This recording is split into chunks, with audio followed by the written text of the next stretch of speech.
तो hello everyone, कैसे सब लोग। तो पिछले वीडियो में हम लोग ने देखा था गोज लॉक एप्लीकेशन नंबर 1 जो कि हम लोग का स्ट्रेट वायर के लिए था ना, इन्फाइनेटली स्ट्रेट वायर। तो अब देखेंगे हम लोग इन्फाइनेटली चार्ज प्लेन शीट के लिए, ये जो का आपको एप्लीकेशन नंबर 2 होगा। ठीक है, तो चलिए देख।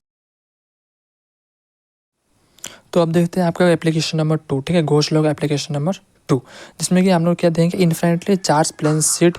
ठीक है, जो कि आपका प्लेन शीट, अब देखो थिन शीट के लिए, एक थिक के लिए होता है, एक थिन के लिए होता है। थिक का आपका बोर्ड का एग्जाम में कभी पूछता नहीं है। ठीक है, तो वो वाला हम नहीं देंगे, आप जो इंपॉर्टेंट है उसको देंगे। ठीक है, जो थिन शीट के लिए। ठीक है, तो थिन शीट के लिए आपका क्या होगा, इन्फाइनेटली चार्ज प्लेन शीट। अब यहाँ पर क्या, पहले एप्लीकेशन 1 में था एक चार्ज इन्फाइनेटली चार्ज जो आपका वायर था ना, इन्फाइनेटली लॉन्ग वायर।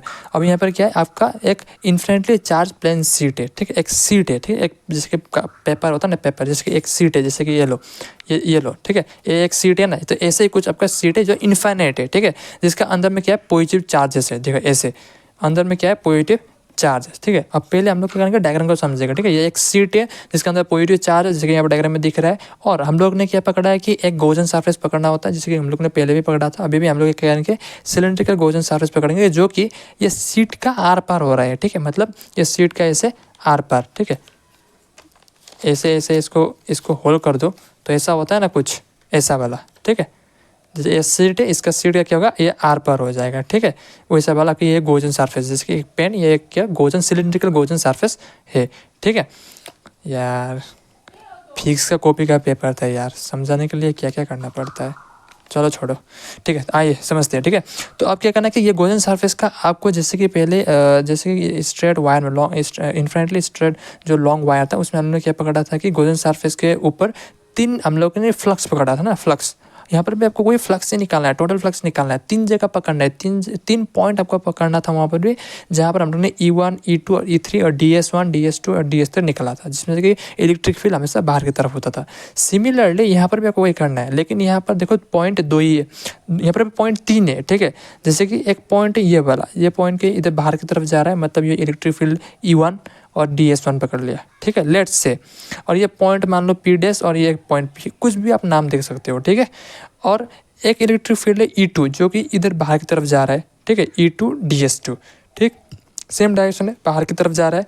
ठीक, और एक है इसका ऊपर में, जिसका जो आएगा सरफेस है ऊपर उधर पे, तो इलेक्ट्रिक फील्ड हमेशा बाहर की तरफ होगा। देखो ये जो पोर्शन है ना इधर का, ये है राइट पोर्शन जो है बाहर, आउटसाइड का पोर्शन है, इसलिए इलेक्ट्रिक फील्ड इधर बाहर की तरफ आ रहा है। ठीक है, और ऊपर की तरफ क्या है, DS3। एंगल कितना है, 90। इसका एंगल कितना है, 180/0 मान लो, इसका भी 180/0 मान लो। ठीक है, अब ये जो देखो जो रेडियस है, रेडियस हमें ये मिड पॉइंट से लेना है। ठीक है, ये मिड पॉइंट से यहाँ तक का रेडियस भी आपका R होगा, और ये मिड पॉइंट से यहाँ तक का रेडियस भी कितना होगा, R। ठीक है, तो इतना समझ गया। ठीक है, हमने क्या पकड़ा, फ्लक्स निकाला ना, एक फ्लक्स यहाँ निकलेगा, एक फ्लक्स यहाँ निकलेगा, एक फ्लक्स यहाँ निकलेगा, 3 फ्लक्स निकलेगा। एक गोज लॉ में फ्लक्स मिला था, उसी को इक्वेट करना है और आंसर निकालना है। ठीक है, तो गोज लॉ में उसमें उतना ही आपको याद रखना है। ठीक है, इतना बड़ा बड़ा आपका डेरिवेशन है, तो आपको ये डरना ही नहीं है। ठीक है, आराम से हो जाएगा। ठीक है, आपको सिर्फ लॉजिक समझो कि आपको क्या, मतलब एक्चुअल में आपको क्या करना है। तो एक्चुअल में आपको वही करना है कि फ्लक्स निकालना है, उसको गोज लॉ का जो फ्लक्स है, total flux charge epsilon not, उसके साथ इक्वेट करना है। जो आंसर निकलेगा वही आपका आपको इलेक्ट्रिक फील्ड निकालना है ना, तो इलेक्ट्रिक फील्ड निकालने के लिए जो निकलेगा वैल्यू वही आपका आंसर। ठीक, अब जब इसका हम लोग ने थोड़ा इसका पहचान कर ही लिया है, तो इसका थोड़ा नामकरण कर लेते हैं। ठीक है, तो कंसीडर, तो हम लोग ने यहाँ पर क्या किया, पहले एक thin infinitely plane sheet consider किया। इन्फाइनेट तो लगने में तो इन्फाइनेट नहीं है, क्योंकि इन्फाइनेट तो दिखा नहीं सकते ना, या कैसे दिखाओगे, ये इन्फाइनेट है। ठीक है, यहाँ दिखने में तो इन्फाइनेट ही है, इन्फाइनेट नहीं है। ठीक है, लेकिन हमको मान के चलना है, इसलिए कंसीडर बोल के लिखा हुआ मैंने। कंसीडर इसलिए लिखते हैं कि मान के चलना है। Thin infinite plane sheet with uniform surface charge density. अब ये एक क्या है, सरफेस है, एक फ्लैट सरफेस है ना, एक क्या है, एक सीट है, ये सीट का क्या है, ये फ्लैट सरफेस है ना, तो इसका क्या होगा, एरिया होगा ना, पूरा एरिया। और एक लेंथ, अगर एक पहले हम लोग ने गोजन सरफेस माना था, उसका क्या है, एक लेंथ होता था। ठीक है, लेकिन अब इसका क्या है, सीट है, तो इसका एरिया होगा। तो सरफेस चार्ज डेंसिटी कितना होगा, सिग्मा। सरफेस चार्ज डेंसिटी मतलब पहले लीनियर चार्ज डेंसिटी था। ठीक है, इन्फाइनेटली लॉन्ग स्ट्रेट वायर में एप्लीकेशन 1 में, अब क्या होगा, सरफेस चार्ज डेंसिटी है, जिसमें चार्ज बाय एरिया होगा। पहले चार्ज बाय लेंथ होता था, अब चार्ज बाय एरिया। ठीक है, सिग्मा का मतलब वी हैव ड्रॉन है, हम लोग ने क्या किया, एक सिलेंड्रिकल गोजन सरफेस ड्रॉ किया, ये वाला जो इसका आर पार हो रहा है, जिसका क्रॉस सेक्शन कितना है, क्रॉस सेक्शन ऑफ एरिया, इसका एरिया कितना है, ए।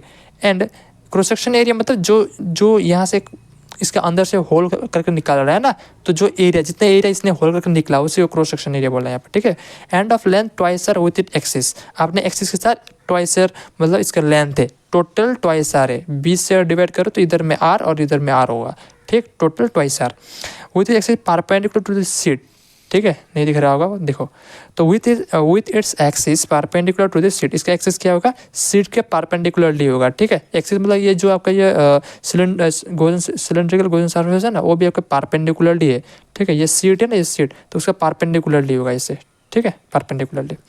तो next, electric field at point P and P dash have same magnitude but in opposite direction has the faces are equidistant from this sheet, क्योंकि sheet से ये जो पॉइंट है P और P डैश, यहाँ पर जो आपका इलेक्ट्रिक फील्ड होगा ना वो बराबर होगा, देखो ये और ये का वैल्यू सेम होगा लेकिन डायरेक्शन क्या है, उल्टा है, ठीक है। बात वैल्यू सेम होगा, वही बोला है, क्योंकि जो डिस्टेंस है, देखो इलेक्ट्रिक फील्ड का फॉर्मूला में क्या होता है, चार्ज 1/4πε0 कांस्टेंट होता है, charge by r square, charge और डिस्टेंस में ट्रेवल मतलब डिपेंड करता है। अब चार्ज भी यहाँ पर कांस्टेंट है, सब पॉजिटिव चार्ज है, हाँ, तो वैल्यू सेम है चार्ज का, ठीक, चार्ज का वैल्यू सेम है, सबका पॉजिटिव पॉजिटिव है ना, किसी का 2 पॉजिटिव किसी का 3 पॉजिटिव नहीं है, ठीक है, तो सबका वैल्यू सेम है चार्ज, तो डिपेंड क्या में करेगा, आर स्क्वायर मतलब रेडियस में डिपेंड करेगा, तो इसका रेडियस और इसका रेडियस दोनों का रेडियस बराबर है, मतलब इसका इलेक्ट्रिक फील्ड और इसका इलेक्ट्रिक फील्ड मतलब ये P और P डैश में जो इलेक्ट्रिक फील्ड होगा वो बराबर होगा, ठीक है, इतना समझ लिया, ठीक है। क्यों, क्योंकि इक्विडिस्टेंट फ्रॉम द सीट मतलब वो ये रेडियस सेम है इसलिए, ठीक, तो यहाँ तक आपने समझ लिया। तो अब आगे देखते हैं, ठीक है, तो आगे क्या करना है, तो वही आपका पहले जो आपने किया था मतलब फ्लक्स निकालना है, जैसे कि हमने डायग्राम में देख लिया 3 पॉइंट देख लिया ना, एक E1 DS1, E2 DS2 and E3 DS3, तो टोटल फ्लक्स कितना होगा, ∅1 + ∅2 + ∅3, सेम। आपको सिर्फ मतलब मेन लॉजिक आपको पता होना पड़ेगा कि आपको क्या निकालना है, टोटल फ्लक्स निकालना है डायग्राम से, और एक आपको फॉर्मूला पता है गोज लॉ के फ्लक्स से, ठीक है। गोज लॉ का जो फॉर्मूला जो आपका फॉर्मूला होता है चार्ज बाय एप्सिलॉन, वो भी फ्लक्स ही है, टोटल फ्लक्स, उसको इक्वेट करके आंसर निकालना है, तो मेन लॉजिक आपको पता होना पड़ेगा।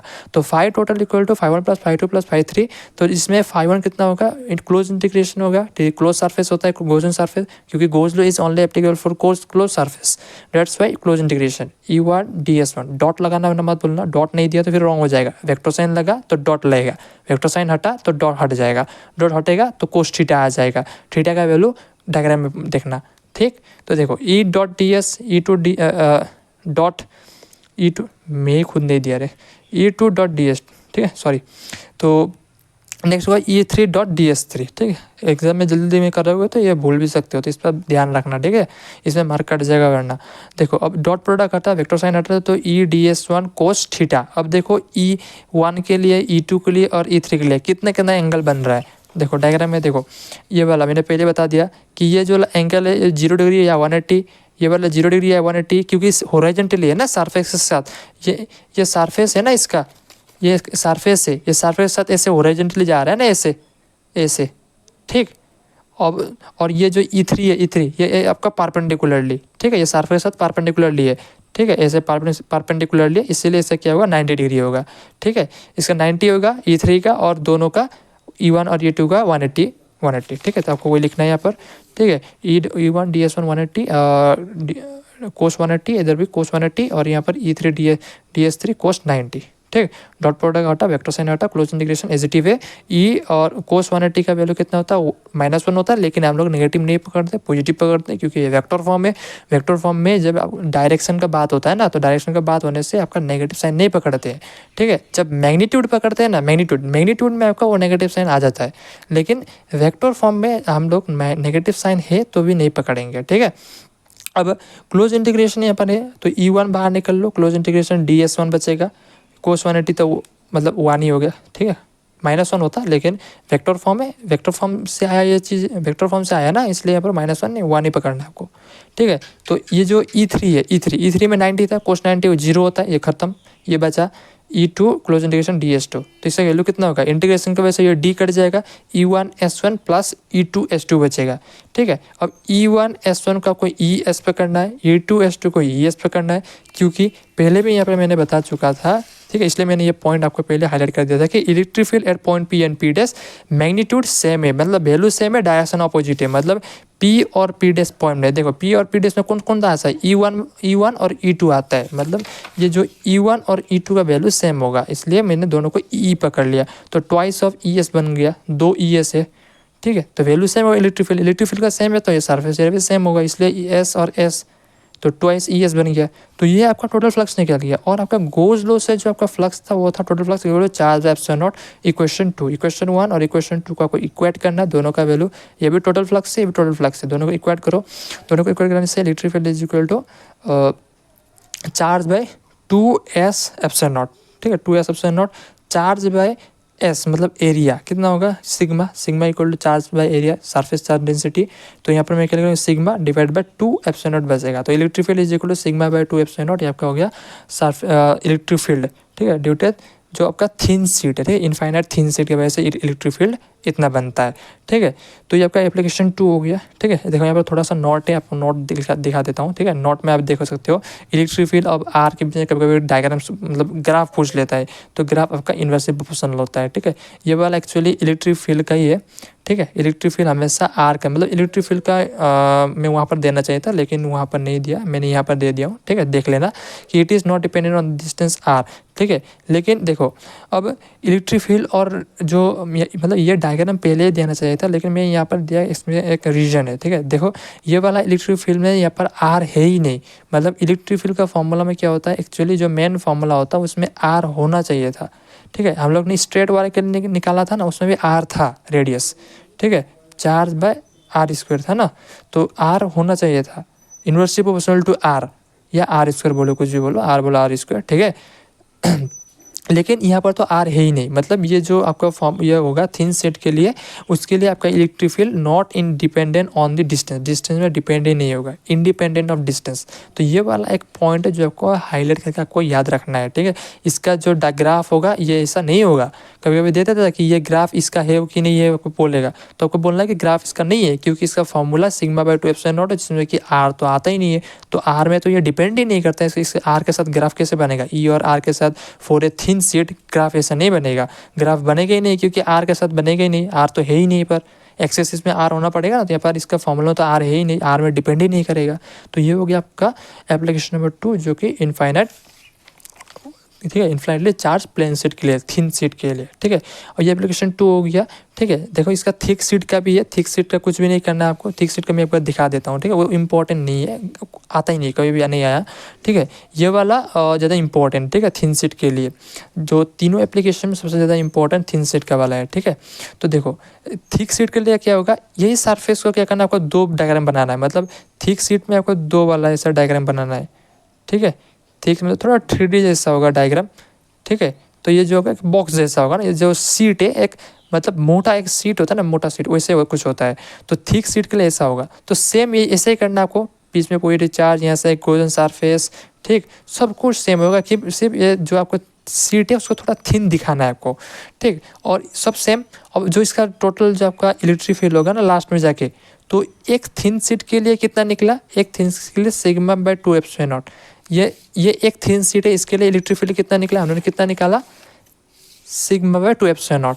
तो वही करना है, तो यहाँ पर थिक सीट में क्या होगा, 2 थिन सीट होगा, तो sigma by epsilon not 2 epsilon not plus sigma by 2 epsilon not, दोनों को सिर्फ ऐड कर देना है, ठीक है। 2 थिन सीट होगा ना यहाँ पर, तो 2 बार ऐड कर देना है, ठीक है। इसका डबल होगा ना, तो इसका डबल कर देना सिर्फ, आपको 2 बार ऐड करना है, ठीक है। तो 2 मतलब इसमें एक सीट है, तो इसमें 2 सीट होगा, तो 2 बार आपको क्या करना है, इसका जो इलेक्ट्रिक फील्ड था उसी को 2 बार ऐड करना है, तो 2 बार ऐड करने से कितना होगा, सिग्मा बाय एप्सिलॉन नॉट। तो ये जो इलेक्ट्रिक फील्ड है ये आपका होगा थिक सीट के लिए, ठीक है। तो ये हो गया आपका थिन सीट और थिक सीट, ठीक है सब, लेकिन थिक सीट का उतना आता नहीं है, आया नहीं है, ठीक है। एप्लीकेशन 2 ये इंपॉर्टेंट है, ठीक।